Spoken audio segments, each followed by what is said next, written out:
Hello, my dear English learners and native English speakers. This lesson is a little bit different because we're talking about a topic that is good for both English learners and native speakers.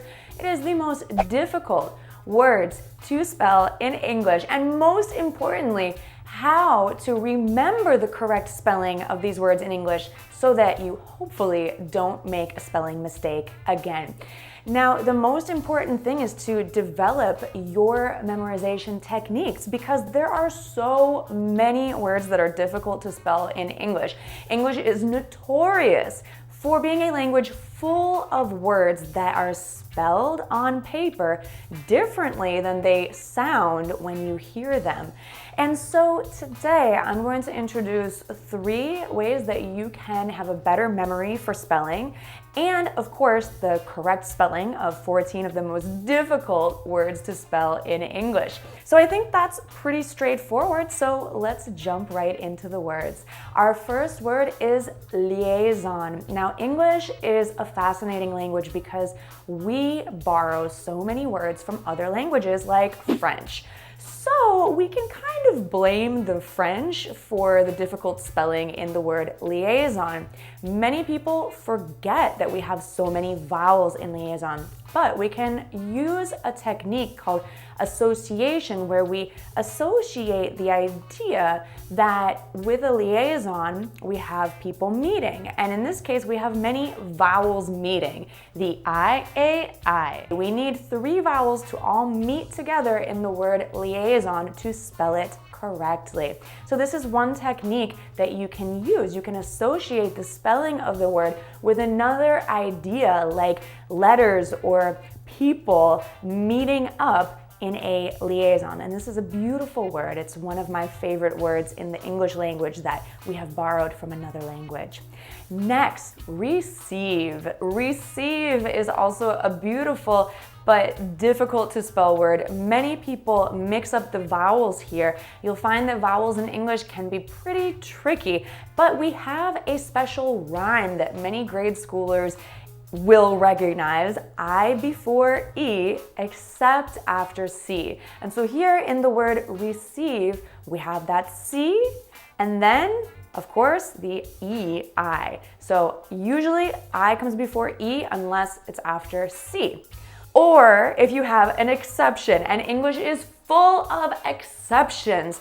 For example, the very strange word weird. And so it's easy to remember that this word is so weird that it does not follow the rule.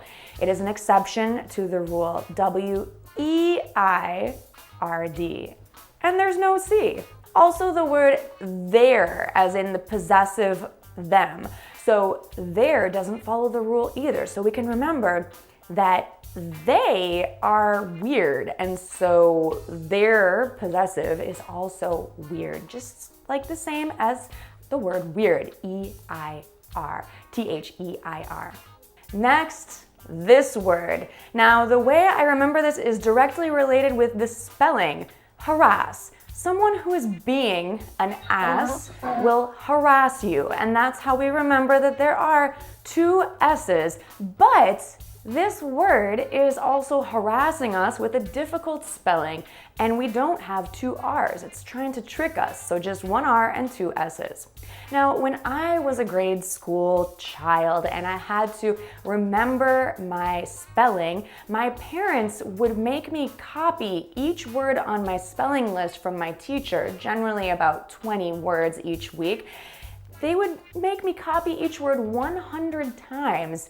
And that was their way of helping me remember the word. And yes, repetition is helpful. However, it's not the only way to remember words. So in this case, we can remember how to spell harass with these association tricks. This word, maintenance, is often misspelled with an extra I like we spell maintain. However, when we change the word form from the verb maintain to the noun maintenance, we remove that I and it is like this. So we can remember how to spell it by remembering main, like the most important, 10. So mainly we have to do 10 times the maintenance when Nancy, wait, what? Personally, I remember how to spell maintenance with a story that I tell myself, like Nance, which is a woman's nickname. Nance mainly does 10 times the work to maintain the household.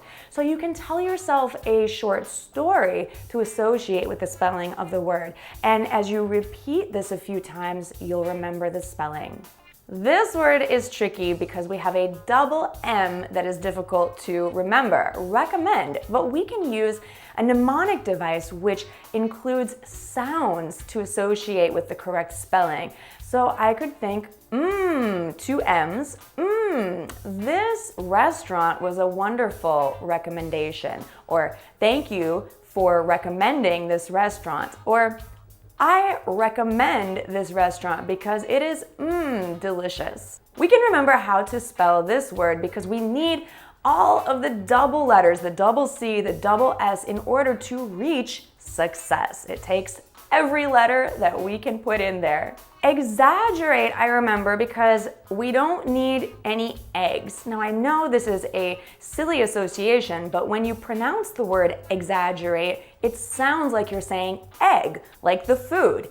But there's no eggs in the spelling of exaggerate. So it's actually quite exaggerated the way that we're pronouncing it. It's also exaggerated because we have a double G later on in the word. So we can just remember that this word is quite exaggerated. For so many years, and honestly maybe even still, I have trouble spelling this vegetable. Thank goodness for spell check.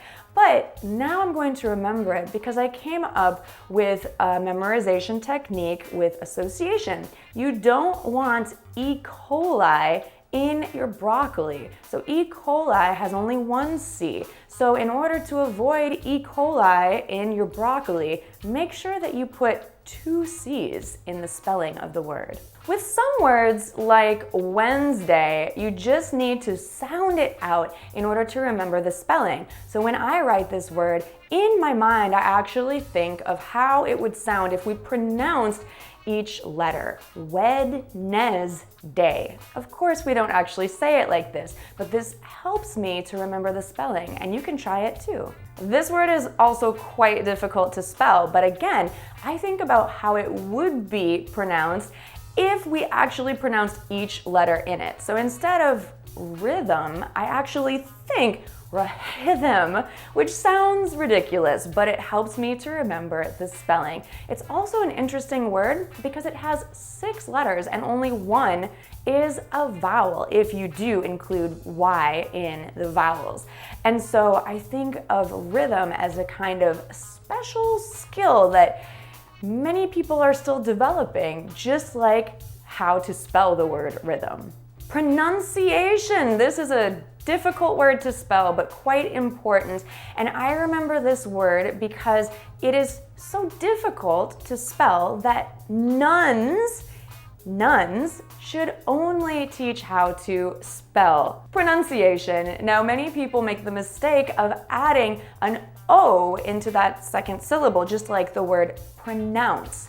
But pronounce has the word ounce in it. So you need an ounce of effort to know how to pronounce words in English.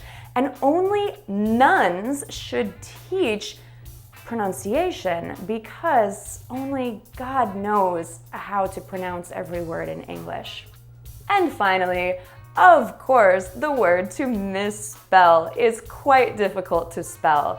We can remember it, well, simply because misspell is difficult to misspell, but we can also think about the fact that this is a compound noun where we have the word miss and spell together. But imagine if we put them directly together, we would have 3 S's back to back, and that simply doesn't exist in the English language. So at least we have this one clear rule that we will never have 3 of the same consonants back to back in English. May I ask you which words in English are the most difficult to spell? Share them with us in the comments and I'll be watching. I'm very curious because there are many more words that are absolutely difficult to spell in English that I just don't have time to include here today. But I also hope that you enjoyed some of these memorization techniques, how to memorize the spelling of words.